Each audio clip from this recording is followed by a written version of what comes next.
বিসমিল্লাহির রহমানির রহিম। আমার উপস্থিত আমার সহকর্মী ভাই ও বোনেরা, আসসালামু আলাইকুম।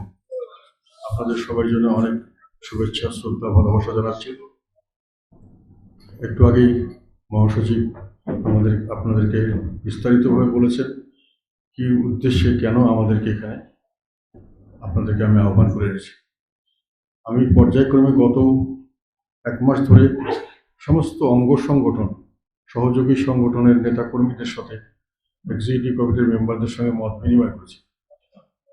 এখন আজকে প্রায় শেষ পর্যায়ে, এরপরে আমরা প্রেসিডিয়ামের একটা সভা করে সামনের দিকের কর্মসূচি ঘোষণা করবো ইনশাআল্লাহ। তো উদ্দেশ্যটা হলো, রাজনীতিতে একটা বড় ধরনের ব্যাপক পরিবর্তন সাধিত হয়েছে। রাজনীতি এতদিন চলছে, এটা একটা রাজনীতির অভিনয় বলা যায়, প্রপার সাঁতার কাটা নয়। এখন কিন্তু যে পানিতে সাঁতার কাটতে হবে সেখানে তুমি ডুবে যেতে পারো।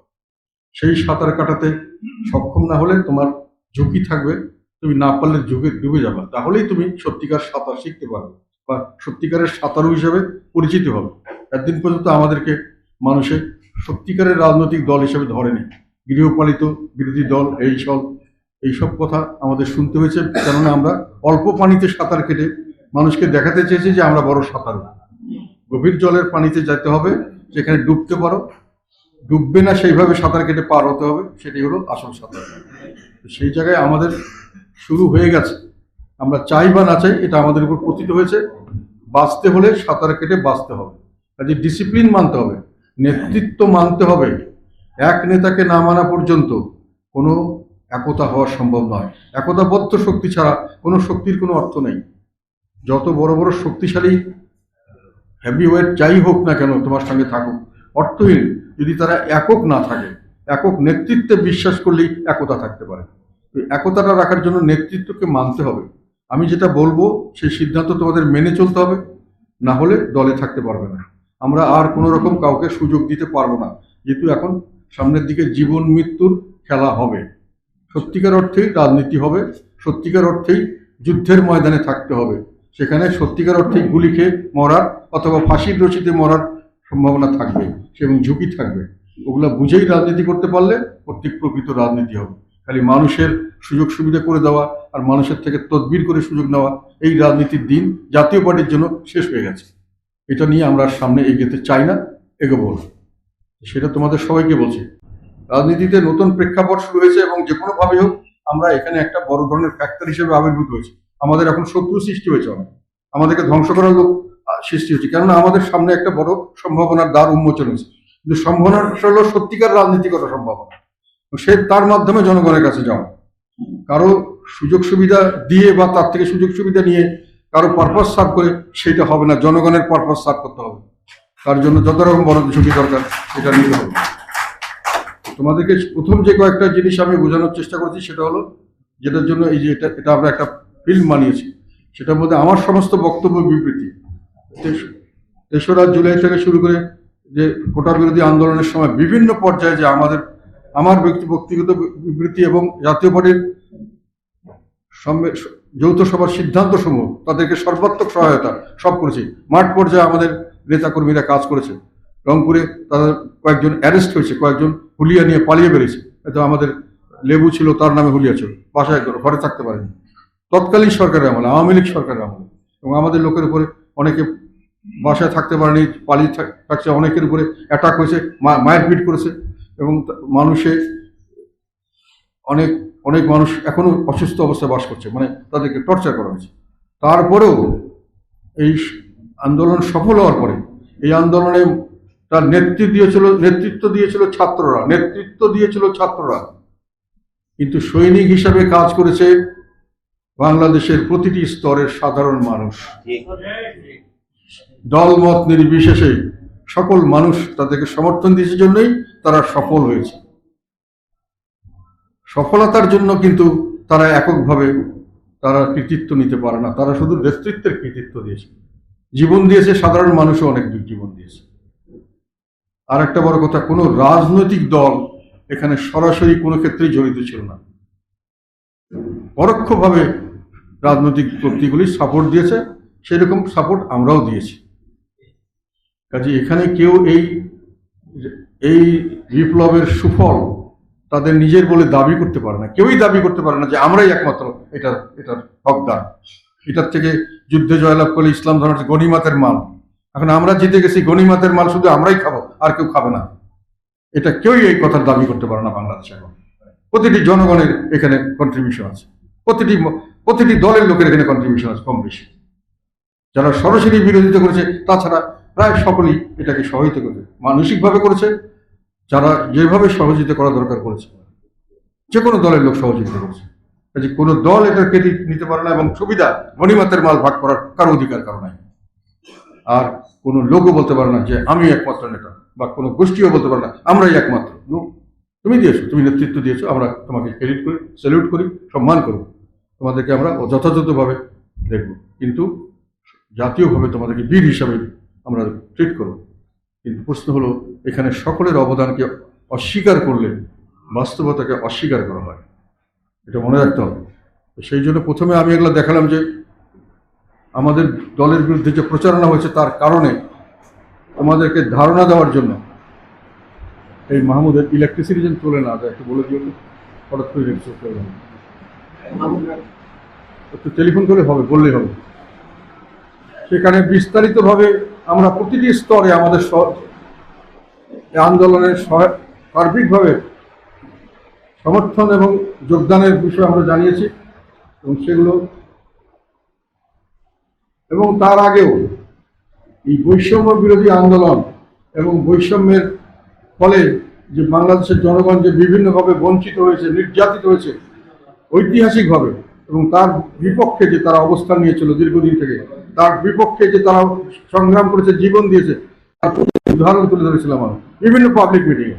তার আগে আওয়ামী লীগের দুঃশাসনের বিরুদ্ধে এবং ইলেকশনের সময় ইলেকশনে যে অনিয়মগুলো হয়েছে, এগুলোর বিরুদ্ধে আমরা সোচ্চার ছিলাম সর্বদা। তারপরে তার আগে যে বাংলাদেশের মানুষ আজকে যেটা বলছে, শুধু বৈষম্য না, লুণ্ঠন, ব্যাংকিং খাত লুণ্ঠন হয়ে গেছে, যে যে সম্পদ পাচার হয়ে গেছে, সমস্ত সেক্টরে, বিদ্যুৎ সেক্টর, গ্যাস সেক্টর, সেখানে সীমাহীন দুর্নীতি করা হয়েছে, আইন করে দুর্নীতির সুযোগ করা হয়েছে। বাংলাদেশ ব্যাংকের থেকে নিয়ম করে ঋণ খেলাপিদের মাফ করে দিয়ে, ঋণের টাকা বিভিন্নভাবে তাদেরকে মওকুফ করে দিয়ে জনগণের টাকা তাদের হাতে দিয়ে দেওয়া হয়েছে, সেই টাকা তারা বিদেশে পাচার করছে। এগুলো কথা সবচেয়ে বেশি বক্তব্য আমি দিয়েছি, সংসদে দিয়েছি, সংসদের বাইরে দিয়েছি। সব 2018 থেকে শুরু করে 2024 পর্যন্ত, 2024-এর পরে যতদিন আমরা ছিলাম, সবসময় বলে গেছি এই সরকারের বিরুদ্ধে এত কঠোর সমালোচনা জাতীয় পার্টি বা জিএম কাদের ব্যতীত আর কেউ অতটুকু করেছে বলে আমি মনে করি না। তথাপি আমাদের বিরুদ্ধে এই আন্দোলনের পরবর্তীতে কয়েকটি অভিযোগ আনা হয়েছে, এবং সেই অভিযোগের ভিত্তিতে ব্যাপকভাবে আমাদের বিরুদ্ধে একটা প্রচারণা চলছে, ব্র্যান্ডিং, আমাদেরকে আওয়ামী লীগের দোসর হিসাবে ব্র্যান্ডিং করা, সমস্ত অপকর্মের সাথী হিসাবে ব্র্যান্ডিং করার জন্য পরিকল্পিতভাবে অথবা যে কোনোভাবেই একটা প্রচারণা চালানো হচ্ছে, হয়তো অজান্তেই মানুষের না বুঝেই করছে অনেকে। সেই সব বিষয়ে তোমাদেরকে আমি ওয়াকিবহাল করতে চাচ্ছি আমার মুখের থেকে, যাতে তোমাদের বুকে এটা ধারণ করতে পারো যে আমরা যা করেছি জনগণের স্বার্থে করেছি। সবসময় যেটা করতে পারেনি সেটা আমাদেরকে বাধ্য করা হয়েছে, যেরকম বিএনপিকে বাধ্য করা হয়েছে রাজনীতির থেকে, একেবারে মাঠের থেকে বের করেছে, যেরকম জামাতকে বাধ্য করা হয়েছে একেবারে আন্ডারগ্রাউন্ড দল হিসেবে কাজ করার জন্য, সেরকম আমাদেরকে বাধ্য করা হয়েছে। সেই জিনিসগুলোর জন্য প্রথম এলিগেশন কি? এলিগেশন হলো আমরা 2024-এর নির্বাচনে অংশগ্রহণ করেছি জন্যই 2024-এর নির্বাচন হয়েছে, এবং তার ফলেই সরকার কন্টিনিউ করেছে। এটা প্রথম অভিযোগ, ব্যাপকভাবে প্রচারিত, আমাদেরকে বেইমান টেইমান অনেক কিছু বলা হচ্ছে। প্রথম কথা হলো, আমরা 2024-এর নির্বাচনে স্বতঃস্ফূর্তভাবে আমরা এখানে অংশগ্রহণ করি নাই, আমাদেরকে গায়ের জোরে বাই ফোর্স এখানে জয়েন করানো হয়েছে। এটা তোমরা জানো সবাই। এখন এটার বিপক্ষে আবার বলা হয় যে না, আমি আমার ওয়াইফের জন্য বা কয়েকটা সিটের জন্য আমরা বার্গেন করছি, সেই জন্যই আমরা এটা বর্জন করছি। এটাও সত্য নয়। সত্যটা হলো, আমাদের ভিতরে আমাকে দুইভাবে প্রেশার দেওয়া হয়েছে, একটা পরোক্ষভাবে প্রেশার দেওয়া হয়েছে, একটা সরাসরি প্রেশার দেওয়া হয়েছে। পরোক্ষ প্রেশারটা কি? যে আমাদের একটা দালাল পার্টি তৈরি করা হয়েছিল, দালাল পার্টি।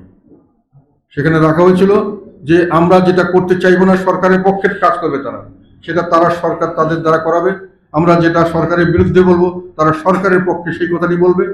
আমরা যেটাই সরকারের বিরুদ্ধে বা যতটুকু আমরা আমাদের রোল প্লে করতে চাইবো জাতীয় পার্টি হিসাবে, বিরোধী দল হিসাবে, জনগণের দল হিসাবে, তার বিপক্ষে তারা অবস্থান নেওয়ার জন্য একটা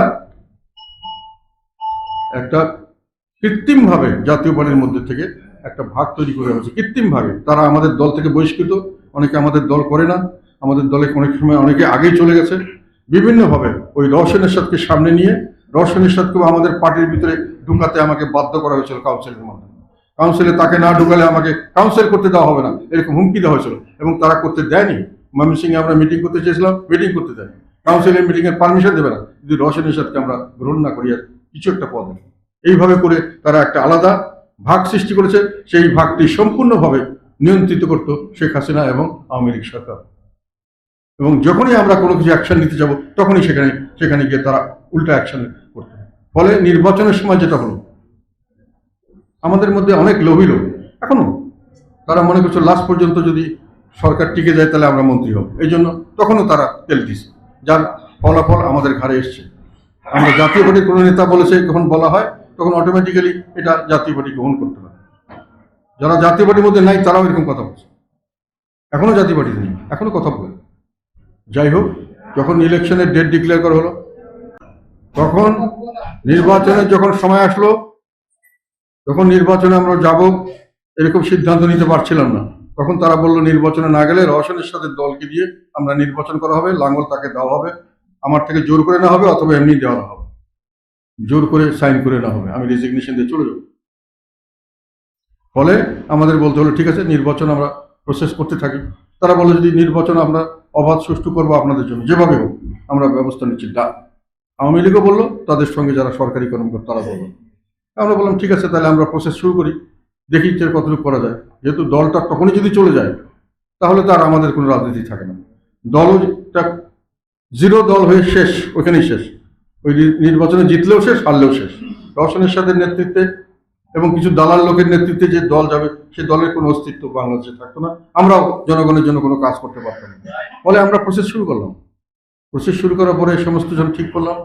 তখন বলা হলো যে কিভাবে নিউট্রাল করবেন, যে আমরা নৌকা দিব না, কোন কোন আসনে, যে আসনে আমাদের ভালো ক্যান্ডিডেট আছে আপনারা আপনাদের লোক দিবেন কিন্তু নৌকা দেবেন না, এটা তারা বলছে। নিউট্রাল হবে, অ্যাডমিনিস্ট্রেশন সম্পূর্ণ নিউট্রাল কাজ করবে, এটা ছিল তাদের কমিটমেন্ট। আমাদের কাছে তারা কথা দিয়েছিল। আমি বলছিলাম এটা পারা যাবে না, তাও বলছিল। তারপরে আমরা করেছি। শেষ পর্যন্ত গিয়ে আমি লাস্টের দিকে ওরা আগে বলেছিল যে আপনি সন্তুষ্ট না হলে উইথড্রলের দিন আছে, 17 তারিখ উইথড্র করতে পারবেন। ঠিক আছে, 17 তারিখের আগে আমি 16 তারিখে সিদ্ধান্ত নিয়েছিলাম আমি নির্বাচনে থাকবো না। সিট বড় কথা নয়, আবার বলি তোমাকে, সিটের জন্য নয়, নির্বাচন ভালো হবে না আমি বুঝতেই পারছিলাম। যেহেতু আমি দীর্ঘদিন সরকারে চাকরি করেছি, সরকারি বিভিন্ন এজেন্সিগুলো কিভাবে কাজ করে, সরকার কিভাবে কাজ করে, বিভিন্ন সেগুলো সম্পর্কে আমার ধারণা আছে। আমার তখনই মনে হয়েছে যে এখানে কারো কোনো নিয়ন্ত্রণ কোনোখানে নাই, একজন সবকিছু নিয়ন্ত্রণ করছে। শেখ হাসিনা যেটা বলবেন সেটা হবে। উনি সরাসরি এসপিকেও অর্ডার দেন, ওসিকেও অর্ডার দেন, সবসময় উনি যা বলেন সেটি আইন। বাকিরা যাই হিসাব নিকাশ করুক, কোনো হিসাব নিকাশ কোনো কাজ হয় না। তো আমি বললাম যে এটা সম্ভব হবে না, কাজে এটা আমরা করব না। সিটের জন্য নয়, আমার ওয়াইফের সিটের জন্য নয়। কিন্তু 16 তারিখে যখন আমরা রাতে সিদ্ধান্ত নিলাম, আমি চুন্নুকে আর আমাদের আনিস সাহেবকে জানিয়েছিলাম, যেহেতু ওনারা নেগোসিয়েশন ছিলেন, যে আমি নির্বাচনে যাব না, কালকে আমি উইথড্র করবো। আমি তাকে দেলোয়ার জালালিকে বলেছিলাম যে তুমি রেডি রাখো, কিচ্ছু বলার দরকার নেই কাউকে। কি বলবো আমি ওকে বলিনি, আমি কিছু কথা বলবো প্রেসকে রেখে রাখবো, সবাইকে বলবো কাদের সাথে কিছু কথা বলবো। আর 2টা উইথড্রল লেটার, একটা রেজাউলের কাছে দিয়েছিলাম, আর একটা আমাদের মোস্তফা রংপুরের মেয়রের কাছে দিয়েছিলাম, যে এক সেট না পৌঁছালে আরেক সেট পৌঁছাবে। তাদেরকে বলছিলাম তোমরা রেডি রাখবা, আমি ঘোষণা দেওয়ার সঙ্গে সঙ্গে তোমরা জমা দিয়ে দিবা, তাহলে আর এটাকে চেঞ্জ করতে পারবে না। তারপরে আমি সকালে অফিসে আসলাম, কাউকে জানানো হয়নি। দেখলাম কয়েকজন চেয়ারম্যান টেয়ারম্যান আসছে, তাদেরকে বললাম যে আমি নির্বাচন করবো না, ইত্যাদি ইত্যাদি বলে আমি রেডি হতে হতে দেখি যে খবর পেয়ে গেছে, তারা আমাকে লোক এসে গেছে, আমাকে আটক করে দিচ্ছে। কথা বলেন স্যার, কথা বলেন। কথা বলে অনেকক্ষণ কথা বলতে বলতে আমি বললাম যে এটা হবে না, টেলিফোনে কথা বলেন, এর সঙ্গে কথা বলেন, ওর সঙ্গে কথা বলেন, সবাই কাটালো। ইতিমধ্যে তারা তখন বলা হলো যে 17 তারিখ যখন কথা বলছি, তখন দেখা গেল যে কথার শেষ করে আমি বললাম যে এটা হবে না, আমি উইথড্র করবো, তোমরা যা মনে করো। তখন বলা হলো যে আপনি হয়তো আমরা 7 দিন পিছিয়ে দিতে পারি, আমরা হয়তো দর্শনের সাথে নিয়ে আবার করতে পারি, আবার না হলে না করলেও আপনার রিহার্সাল করবো, কিন্তু আপনার উপরে অনেক বড় ঝুঁকি আছে স্যার, আপনার উপরে অনেক বড় ঝুঁকি। যে থ্রেটেন মি, থ্রেটেন। তারপরেও আমি বলেছি যে না, আমি নির্বাচন করব না। আমি যখন বেরিয়ে যেতে গেছি তখন দেখি দরজা বন্ধ, দরজার সামনে র্যাব, পুলিশ এবং সমস্ত জায়গায় সমস্ত অফিসে পুলিশ ঘেরাও করে ফেলছে, সাংবাদিকদের এখানে ঘেরাও, রাস্তাঘাট বন্ধ এবং কেউ কোনো থেকে আসা যাওয়া করতে পারছে না। তখন আমি ফিরে এসে আমার মনে হলো যে এখন কি করব, আমি যদি এই মুহূর্তে ছেড়ে দিই নির্বাচন তো হয়ে যাবে, যেহেতু অনেকেই নির্বাচন করবে, আমি বললেও সবাই নির্বাচন করবে না, আর দলের মধ্যে একটা বিশৃঙ্খলা শুরু হয়ে যাবে, দল টিকতে পারবে না। তার চেয়ে নির্বাচন যখন আমার রাজনীতি কিছুটা ক্ষতিগ্রস্ত হলো, আমি যদি মাঠে থাকতে পারি, আমি যদি নির্বাচন করতে পারি, যেটাই করি যতটুকুই পাই, তবু জনগণের সঙ্গে থাকলাম, তবু জাতীয় পার্টিরা হয়তো টিকে থাকবে। এই আন্ডারস্ট্যান্ডিং আমি বললাম যে ঠিক আছে, আমার ওয়াইফের এখানে বসে আছে, আর 10 জনের লোকের নাম দিলাম, এদেরকে অন্তত নৌকাটা উঠিয়ে দাও, যাতে করে সেখানে কম্পিটিশনটা তারা কিছু ফেয়ারনেস পায়, অ্যাটলিস্ট নৌকা না থাকলে কিছুটা ফেয়ারনেস হবে, আমরা চেষ্টা করে দেখি। তখন আমি সিদ্ধান্ত নিলাম যে ফুল ফেজেড মাঠে থাকবো এবং নির্বাচন পর্যবেক্ষণ করব, নির্বাচনের প্রতিটি স্টেজে আমি জনগণকে জানাবো যে নির্বাচন কি হতে যাচ্ছে, এবং সেটি আমি করেছি। নির্বাচনের সময় আমার সিদ্ধান্ত ভুল হতে পারে, কিন্তু এর চেয়ে ভালো সিদ্ধান্ত কিছু ছিল না। তৎকালীন সময় আমি বসে গেলেও কোনো লাভ হতো না, আধা খেঁচড়া নির্বাচন হতো, অনেক লোক নির্বাচিত উইথড্র করতো না, জাতীয় পার্টির নাম থাকতো, জাতীয় পার্টি ভালো করতো না, রেজাল্ট হতো না, কিছুই হতো না, আমরা থাকতে পারতাম না, আমাদের উপর অত্যাচার অনাচার হতো এবং দল নিঃশেষ হওয়ার সম্ভাবনা ছিল। যে প্রেশার বিএনপি সহ্য করতে পেরেছে, সেই প্রেশার আমরা সহ্য করতে পারতাম না। বিএনপিকে যেভাবে হেনস্থা করেছে, তাদের কাছে হাজার হাজার শত শত কোটি তাদের সম্পদশালী মানুষ তাদের সঙ্গে ছিল, তাদের জনবল অনেক বেশি ছিল, আমাদের কত কিছু ছিল না, কাজে আমাদের দলকে পিছিয়ে ফেলা অনেক সহজ ছিল। সেই নির্বাচনে প্রতিটি দিন আমি নির্বাচন সম্পর্কে বলেছি। কাজেই একটা কথা হলো, নির্বাচনে আমরা যাইনি, জোর করে নেওয়া হয়েছে। প্রেশার দেওয়া হয়েছে দুই রকম, সরাসরি আর একটা ইনডাইরেক্ট প্রেশার, যে আমাকে না দিলে আরেকজনকে দিব, সরাসরি হলো না হলে আপনি করতে পারবেন না, স্টপ, আমাকে ফোর্সিবলি স্টপ করা হয়েছে। আমি তখন নির্বাচনে গেছি, শুধু বলেছিলাম যে নির্বাচনে মাঠে থাকতে হবে লাস্ট পর্যন্ত, যাতে করে জনগণ জানে যে আমরা মাঠে আছি। আমাদের দল দীর্ঘদিন থেকে 300 সিটে নাই, অনেক সিটের অনেক জায়গায় অনেক ভোটাররা বলছে ও লাঙ্গল এখনো আছে, এই কথাটা যেন মানুষের জানে যে লাঙ্গল আছে। That's what was my strategy to save the party, এবং আই ডিড দ্যাট। কাজেই এটা হলো একটা কথা। 2 নম্বর কথা হলো, নির্বাচনে আমরা না গেলে কি নির্বাচন হতো না? এটা সবাই বুঝে যে আমরা যাই বা না যাই, তারা Awami League A team, Awami League B team করেছে, আরো 2-4টা টিম নিয়ে আসছে।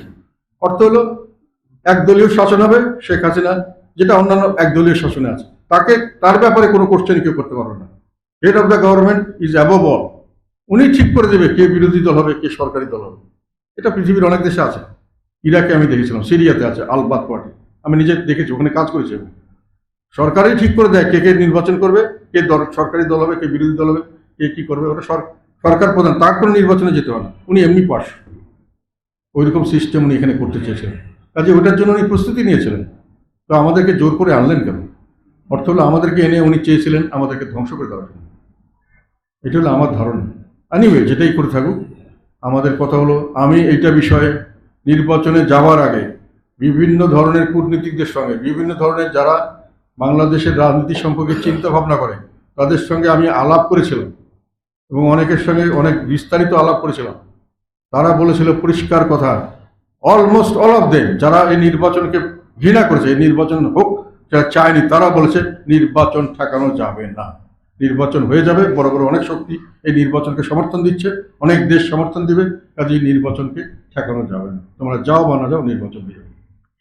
আমি বলেছিলাম ইন কেস আমি যদি কোনো বিপদ মনে করি, তোমরা কি আমাকে কোনো প্রোটেকশন দিতে পারবে? No, nobody has given me any assurance, আমরা দিতে পারবো না। ফলে সেই পজিশনে থেকে যখন আমি জানি নির্বাচন হয়ে যাবে, এবং আমি যখন জানি যে নির্বাচনের পরে সরকার কন্টিনিউ করবে, আমি যখন জানি যে নির্বাচনের পরে আমার অত্যাচার করা হতে পারে এবং সেই অত্যাচারে আমাকে প্রোটেকশন দেওয়ার মতো কোনো লোক থাকবে না, তারপরেও আমি নির্বাচন বর্জন করতে চেয়েছিলাম। কথাটা বুঝতে পারছো? আর এখন দোষারোপ করে আমরা নাকি দালাল মন্ত্রী হওয়ার জন্য নির্বাচন করছি, আমরা সুযোগ সুবিধার জন্য নির্বাচন। কে বলে? যারা বলে তাদের হাজার হাজার কোটি টাকার মালিক, অবৈধ সম্পদ আছে অনেকে, এগুলো আমরা জানি, তাদের পাস্ট কি আমরা জানি। এখন অনেকে আর আর কিছু লোক বলে যে তারা আমাদেরকে বলে ফেমাস হতে চায়, পরে মন্ত্রী হবে, পয়সা কড়ির মালিক হবে, বিভিন্নভাবে তারা বড় ধরনের একটা মানে কিছু পাবে এই আশায় বল। আমরা এত কিছু ঝুঁকির পরেও জাতীয় পার্টি এতটুকু করার পরেও আমাদেরকে এই দুর্নামটা করা হচ্ছে। এটা তোমাদেরকে জানানোর জন্য আমি নিজের মুখে তোমাদেরকে বললাম what has happen. Most of the people knows it, এবং এটা আমি এখন থেকে বলিনি।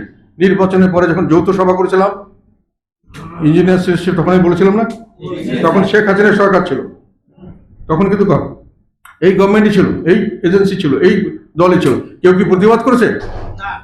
বলছে না কাদের সাহেব মিথ্যা কথা বলছে, বলছে কেউ? It was covered in television and radio and everywhere, live telecast হচ্ছে সব জায়গায়। তাহলে এটা সত্য কথা সবাই জানার পরও এই ব্র্যান্ডিং আমাদের করছে, আমরা দালালি করছি। কাদের সাহেব দালালি করছে, কাদের সাহেব জীবনের মায়া ত্যাগ করে দেশের কাজ করতে চেষ্টা করছে জেনে শুনে। জাতীয় পার্টি কখনোই জনগণের সঙ্গে বেইমানি করেনি। সেকেন্ড কথা কি, যে আমরা বৈধতা দিয়ে থাকাতেই শেখ হাসিনা দানব হতে পেরেছে। বৈধতা 2014 সাল থেকে যে ধরি, 2008 সালের নির্বাচন সম্পূর্ণ ফেয়ার নির্বাচন হচ্ছে, 2001 সালের নির্বাচন সম্পূর্ণ ফেয়ার নির্বাচন হচ্ছে, সম্পূর্ণ হোক না হোক মানে অ্যাকসেপ্টেবল হয়েছে, 90% ফেয়ার।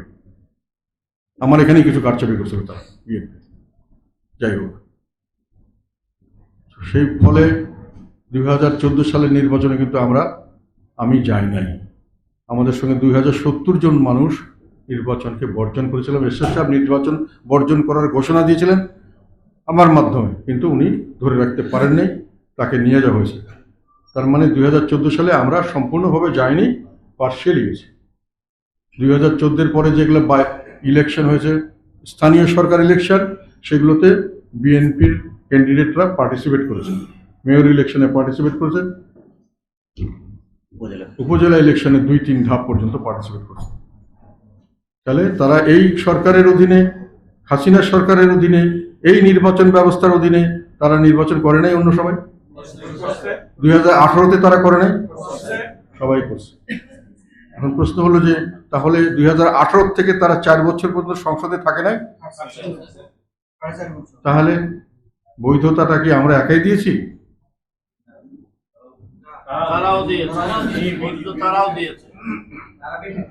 তাহলে আমাদের দোষ একা আসবে কেন?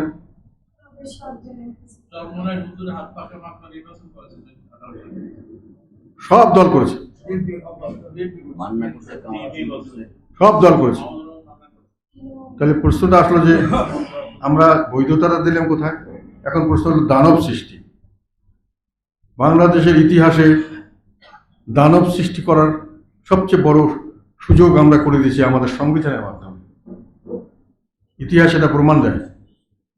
যদি একটা কোনো দল ক্ষমতায় যেতে পারে, তাকে অপরিসীম ক্ষমতা দেওয়া হয়েছে, তার প্রধান নির্বাহীকে অপরিসীম ক্ষমতা। উনি সমস্ত প্রতিষ্ঠানের একক কর্তৃত্ব ওনার হাতে। আর যদি 2/3 মেজরিটি পায়, অ্যাবসলিউট মেজরিটি, মানে জনগণ যদি তাদেরকে বেশি সমর্থন দেয়, তাহলে তারা সংবিধান সংশোধন করার ক্ষমতা পায়। এবং সংবিধান সংশোধন করে যেই যখন ক্ষমতায় গেছে, তাদের ফেভারে আবার ক্ষমতাকে বেশি করে কুক্ষিগত করা, নির্বাচন ব্যবস্থাকে নিজের হাতের মুঠে নেওয়ার চেষ্টা করেছে। এটা কি আওয়ামী লীগ একাই করেছে? 2001 সালে থেকে 2006 সাল বিএনপি একাই 2/3 মেজরিটির কাছাকাছি পেয়েছিল, আর 2008 সালে পেয়েছে আওয়ামী লীগ। 2001 সালের পরে যে সরকার গঠিত হয়েছিল, সেই সরকার পর 4 বার দুর্নীতিতে চ্যাম্পিয়ন হয়েছিল। তখন দলীয়করণ ব্যাপকভাবে হয়েছিল, চাঁদাবাজি, টেন্ডারবাজি, ইউনিভার্সিটিতে বিভিন্ন জায়গায় হল দখল, হলের টেন্ডার দখল, এটা নিয়ে গোলাগুলি, একটা মেয়েও মারা গেছিল একটা কথা জানি, ছাত্র দলের সঙ্গে বিওটি। এগুলো হয়েছিল না? সবই তাদের দলীয়করণ হয় নাই। আর যেটা বিচার বহির্ভূত হত্যাকাণ্ড, যেটা নিয়ে আজকে কথাবার্তা বলা হয়, শুরু করেছে কি? এই যে আমাদের একজন দুষ্কৃতিকারীকে ধরা হলো, ওনাকে নিয়ে অস্ত্র উদ্ধার করতে গেলাম, অস্ত্র উদ্ধারের সময় তার প্রতি সঙ্গী সাথীরা এসে গোলাগুলি করলো, তাতে করে উনি মারা গেলেন। এবং এই কারণে বয়ান একটার পর একটা ও তো কখন শুরু হয়েছিল এইটা এই এই এই বিষয়টি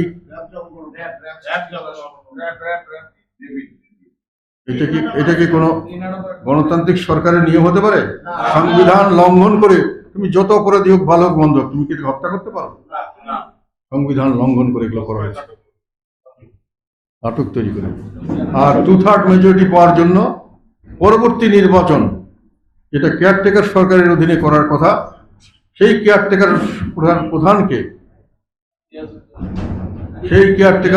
প্রধানকে কিভাবে নিজের লোকের করা যায় তার জন্য সংবিধান সংশোধন করা হয় নাই। তাহলে তারা কি দানব হয় নাই? তারা ছোটখাটো দানব হয়েছিল, কেন সময় হয়েছিল কম, এবং একদলীয় সেই কেয়ারটেকার দিয়ে বৈধ এবং অবৈধ, সেটা অবৈধ ছিল কেয়ারটেকার, তার বিরুদ্ধে আমি কেস করেছিলাম। ওই কেয়ারটেকারটা অবৈধ ছিল, আমি ছিলাম, আরো অনেকে ছিল।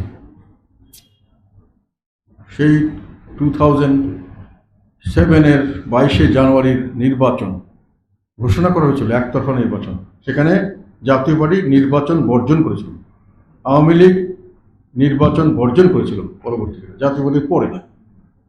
তারপরে কি নির্বাচন বন্ধ হয়েছিল?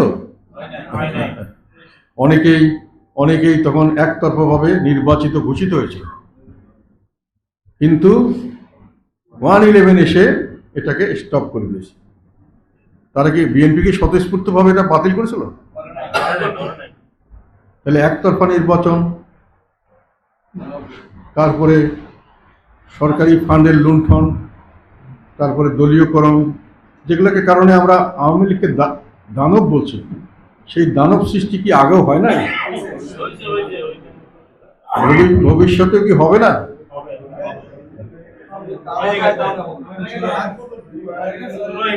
15 ফেব্রুয়ারি 1996 সালে স্যার 15 ফেব্রুয়ারি নির্বাচন তো আমরা পর্যন্ত বিএনপি কি করে না নির্বাচন?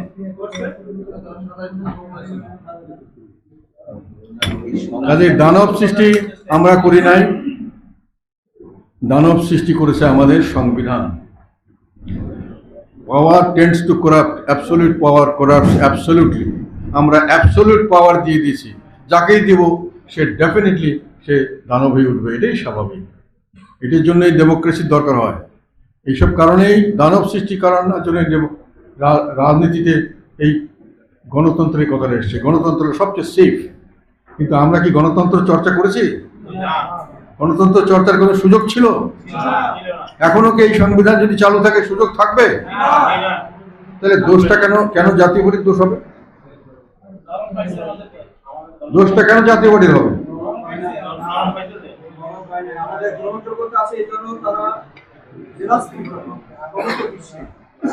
এগুলো কথা বলার উদ্দেশ্য হলো তোমাদেরকে এগুলো কথা জানতে হবে, বুঝতে হবে, বুক ফুলায় বলতে হবে। সামনের দিকে নির্বাচনের জন্য দাবি দেওয়া উঠছে। আমরা কি বলেছি? আমরা বলেছি যে নির্বাচন অবাধ, সুষ্ঠু, নিরপেক্ষ হওয়া দরকার আছে। একই সঙ্গে নির্বাচনের পরে সরকার হতে হবে গণতান্ত্রিকভাবে পরিচালিত সরকার। নির্বাচনের সময় গণমুখী সরকার হতে হবে, তাদের দ্বারা সুশাসন নিশ্চিত করতে হবে, জবাবদিহিতামূলক সরকার নিশ্চিত করবে। তার জন্য সংবিধানের পরিবর্তন প্রয়োজন, সংস্কার প্রয়োজন। আর থার্ড হলো এই কোনক্রমেই যেন কেউ পরবর্তী নির্বাচন ব্যবস্থায় হস্তক্ষেপ না করতে পারে, সেই ব্যাপারে আমরা নিশ্চিত গ্যারান্টি চাই। এখন পরিস্থিতি কি হয়েছে? এখন পরিস্থিতি যদি ইলেকশন যদি খুব তাড়াহুড়া করে হয় তাহলে কি হবে? আওয়ামী লীগের ইলেকশনকে আমরা কেন খারাপ বলেছি? খারাপ বলেছিলাম যে সেখানে একতরফা নির্বাচন হয়েছিল, একক তারাই সব। আমরা কি আবার সেরকম নির্বাচন চাই? আর একটা হয়েছিল যে দলীয়করণের মাধ্যমে তারা প্রশাসন এবং ইলেকশন মেশিনারিকে নিজস্ব লোক দ্বারা তারা দলীয়করণ করে নিজস্ব পক্ষে কাজ করার জন্য ব্যবস্থা নিয়েছিল। সেই দলীয়করণ চলে গেছে, আবার কি আরেকটা দলীয়করণ আমরা দেখছি না?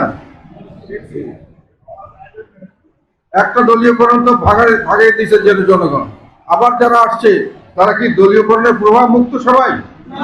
আমরা কি এখন নিশ্চিত? আমরা নিশ্চিত যদি না হই, তাহলে আমরা সেই নির্বাচনে গেলে কি লাভ হবে? সেই একক নির্বাচন, সেই দলীয়করণ, সেই ডিসিরা রেজাল্ট করে দেবে, এই পুলিশ আমাদের জোর করে আমাদের বিরুদ্ধে, বা যারা দলীয়করণে যারা তাদের বস তাদের জন্য কাজ করবে, ঠিক কিনা? আর একটা কথা হলো, যেটা আওয়ামী লীগ করেছে বিএনপির এগেন্স্টে, বিএনপিও আওয়ামী লীগের এগেন্স্টে করেছিল, এটা আমরা অনেকে ভুলে গেছি। সেটা হলো মামলা মোকদ্দমা দেওয়া এবং বিচার বিভাগকে ব্যবহার করে বিভিন্নভাবে হ্যারাসমেন্ট করা। আওয়ামী লীগের বিরুদ্ধে এই অ্যালিগেশন, বিএনপির হাজার লক্ষ মানুষকে এক একজনে 100-150 করে কেস দিয়েছে এবং তাদেরকে পদে পদে করতে হতো। নির্বাচন করতে আসলে তাদের নামে হুলিয়া দিয়ে তাদেরকে ঘর থেকে বের করে দিত। আমরা কি এটার পদধ্বনি কিছু দেখছি এখন? এটার পদধ্বনি কি আমরা দেখছি? আমাদের দলের আমাকে সহ বিভিন্ন মানুষকে অদ্ভুত সব মামলা দিয়েছে। তারপরে কালকে আমাদের মোহাম্মদপুর থেকে সেলিমকে কালকে অ্যারেস্ট করেছে সেই মামলায়। এখন আমাদের আরো 10 জন লোককে অ্যারেস্ট করবে, আমাদের লোকরা ঘরে ঘরে পালায় বেরোবে। তাহলে সেইখানে আমরা কি নির্বাচন করব? আমরা কি আওয়ামী লীগের নির্বাচন আবার এই একই নির্বাচন করতে থাকবো সামনে? তাড়াতাড়ি নির্বাচন করেন, তাড়াতাড়ি নির্বাচন করেন। প্রশাসন একদলীয় মুখ হয়ে গেছে, বিচার বিভাগও ওই দলীয় হতে পারে, যা দেখা যাচ্ছে ব্যবসা। আলটিমেটলি আমরা আমাদের বিরুদ্ধে একই ব্যাপার যেটা আওয়ামী লীগ করেছিল বিএনপির বিরুদ্ধে, এখন আমরা তার শিকার হচ্ছি। যদিও এই সরকার সেটার কোনো পার্ট না, কিন্তু আমরা তো শিকার। এই সরকারের আমলে এই পরিবেশে যদি নির্বাচন হয়, কি নির্বাচন হওয়ার হবে? আবার সুষ্ঠু অন্তর্ভুক্তিমূলক নির্বাচন হবে? আবার 15-20% লোক ভোট দিতে যাবে, হইচই করে ভোট হবে, রেজাল্ট ডিক্লেয়ার হবে। এই তো এই নির্বাচনের জন্য কি এত মানুষ জীবন দিয়েছে? আর নির্বাচন উত্তর যেটা কথা, আমরা সংবিধানটাকে সঠিকভাবে চাই। একদিন নির্বাচন করলাম, খুব সুন্দর নির্বাচন, ওই দিন গণতন্ত্র, তারপরে কোনো গণতন্ত্র নাই, স্বৈরতন্ত্র। আইনগতভাবে স্বৈরতন্ত্র চালু করেছি আমরা, আইনগতভাবে। এটা আমি এখন বলছি না, আজকে থেকে 15-20 বছর থেকে কন্টিনিউয়াসলি এই কথাটা আমি বলছি,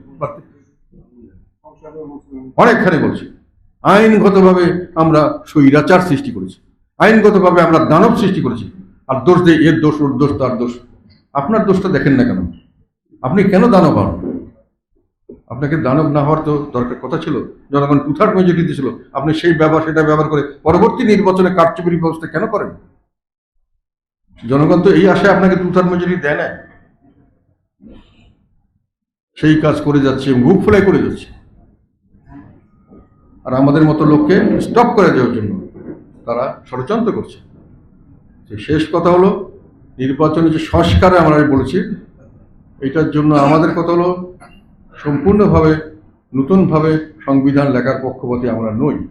আমরা চাই যে সংবিধান সংস্কার করা হোক, সংশোধন করা হোক। সেই সংশোধন করতে গেলে সবচেয়ে বড় বাধা হলো পঞ্চদশ সংশোধনী।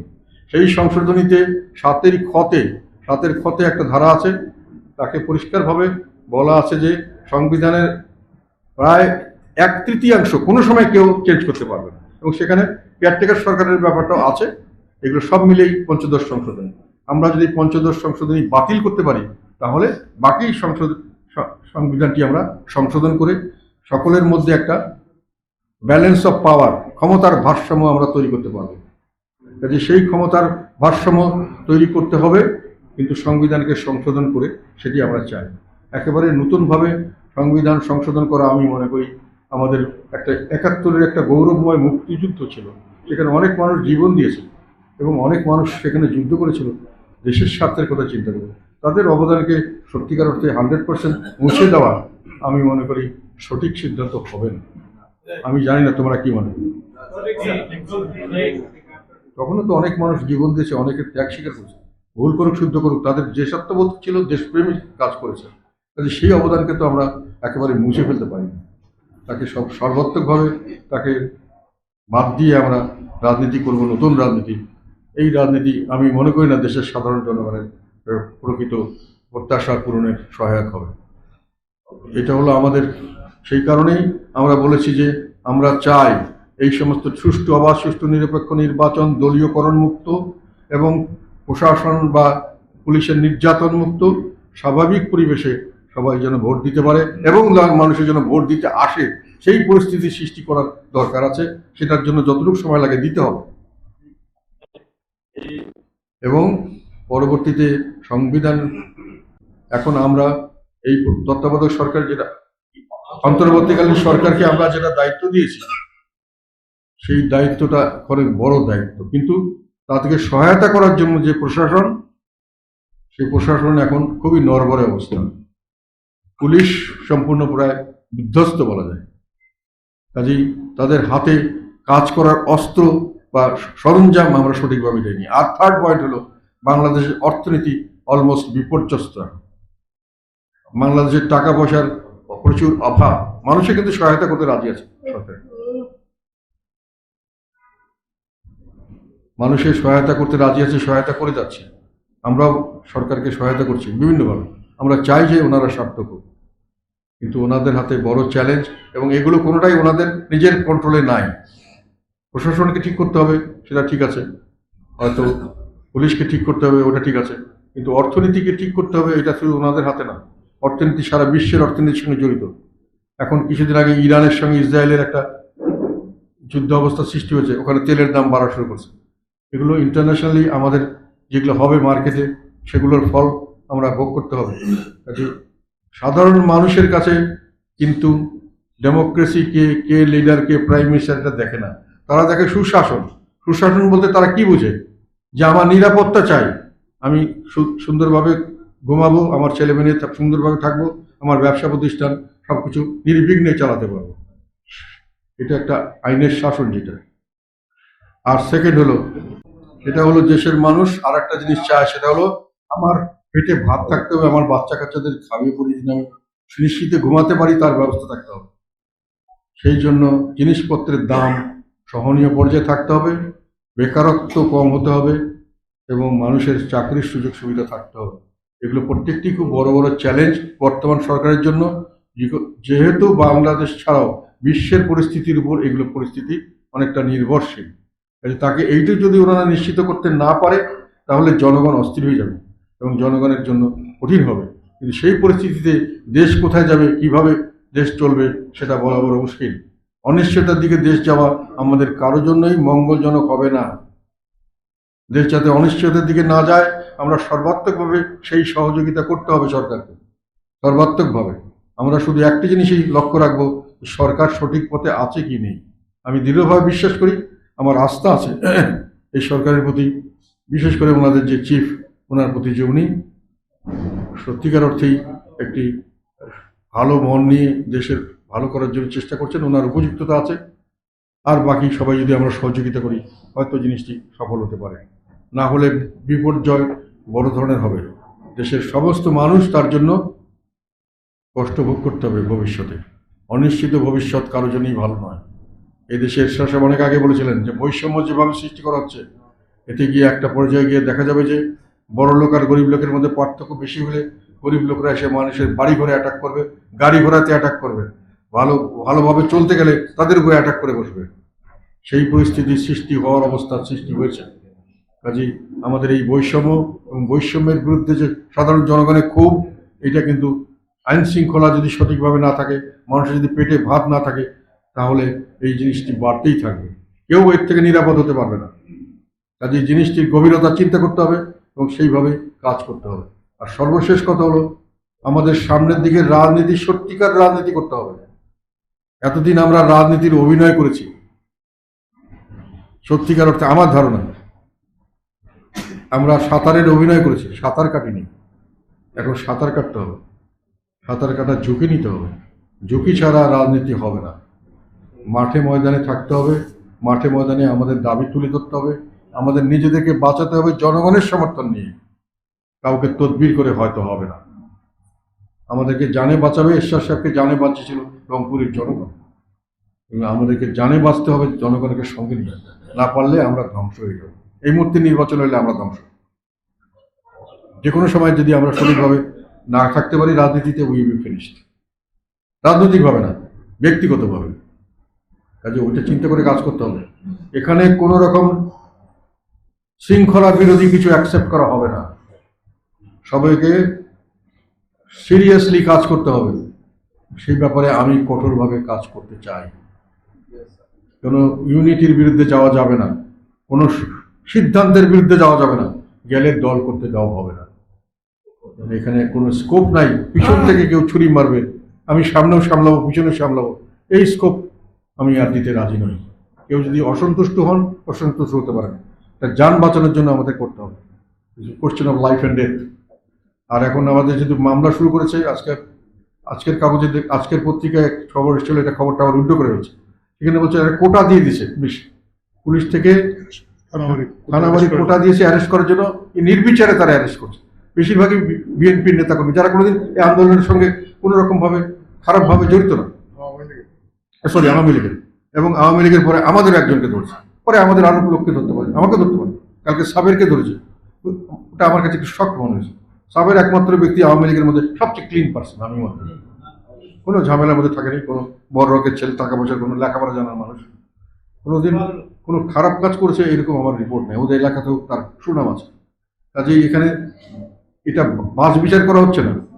হয় কিছু লোক চাচ্ছে গভর্নমেন্ট বিপদে পড়ুক, ষড়যন্ত্র, অথবা কিছু লোক সত্যিকার অর্থে একটা দেশকে একটা ওই ক্যাওটিক সৃষ্টি করে লুটপাট করতে চাচ্ছে, ক্যাওটিক সিচুয়েশন সৃষ্টি করছে। যেটাই হোক আমাদেরকে তার মধ্যে বেঁচে থাকতে হবে। আমাদের একটা লিগাল সেল করতে হবে। তুমি তো নিজে উকিল, তোমার যে আস্থার বন্ধু আছে, will have to have a strong legal sell.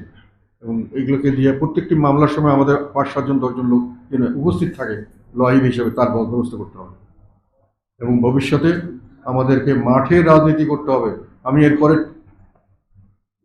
এই প্রেসিডিয়ামের মিটিং দিয়ে সেখানে ফাইনাল সিদ্ধান্ত হবে, এবং সেই সিদ্ধান্তের পরে মাঠ পর্যায়ে কাজ করতে হবে। যে মাঠ পর্যায়ে কাজ করতে পারবে না, যত ত্যাগী নেতা বলেন নিজেকে, যতদিন থাকেন, যত কিছু করেন, যত গুণাগুণের কথা বলেন, অল উইল বি জিরো। হ্যাঁ, সবাইকেই বলছে অল উইল বি জিরো। মাঠে থাকতে হবে। যদি মাঠে কেউ নাই, তাহলে সে নাই, তার সংগঠন নাই, এবং যার সংগঠন নাই তার কোনো মূল্য জাতীয় পার্টিতে নেই। এইভাবে যদি করতে পারি তাহলে আমরা সার্ভাইভ করতে পারবো। তো এই ব্যাপারে এখন তোমরা মতামত দিবে, পরবর্তীকালে তোমাদের মতামতের ভিত্তিতে আমি, মানুষের দোষারোপ দরকার নেই, সামনে কি করা উচিত, কি ধরনের প্রোগ্রাম দেওয়া উচিত, কোথায় কিভাবে, আমি এই প্রেসিডিয়াম মিটিংটা পর্যন্ত করতে পারি, ইতিমধ্যে যদি অ্যারেস্টেড না করে, তারপরে আমরা একটা জেলাবাড়ি বা দেশবাড়ি সমস্ত জায়গায় আমরা প্রোগ্রাম দিব। যে প্রোগ্রাম করতে পারবে সেই will survive, others will not. যত করে দাও, দে উইল নট বি। আমার 10 জন লোক থাকুক, আমি মনে করি 2-3 মাস 4 মাস 6 মাস থাকতে পারে আমার দলে লোক আসবে, প্রচুর মানুষ আসতে চায়, আসবে। এবং আমার দল ছাড়া কোনো জায়গা নেই মানুষের যাওয়ার, রাজনীতি করা, এবং এটা আসবে। এবং এই জন্যই আমাদের পিছনে এই ষড়যন্ত্র, এই জন্যই আমাদের পিছনে কুৎসা রটনা। তারা বুঝতেই পারছে যে মুদ্রার এপিট এবং এপিট অচল, যতদিন যাবে এটা আরো অচল হবে। ফলে সামনে মানুষে কোথায় ভোট দিবে, যদি ভোট দিতে আসে, আর না হলে ভোট দিতে আসবে না। 20% লোক, 15% লোক ভোট দিবে, 5% লোক ভোট দিবে, তাহলে আবার একই হবে। আওয়ামী লীগ যেটা করে গেছে সেই জিনিসই আবার হবে। সেটা কিন্তু ইন্টারন্যাশনালি অ্যাকসেপ্টেড হবে না, ন্যাশনালি অ্যাকসেপ্টেড হবে না। তখন আবার একটা বড় রেভলিউশন হবে। I tell you, must.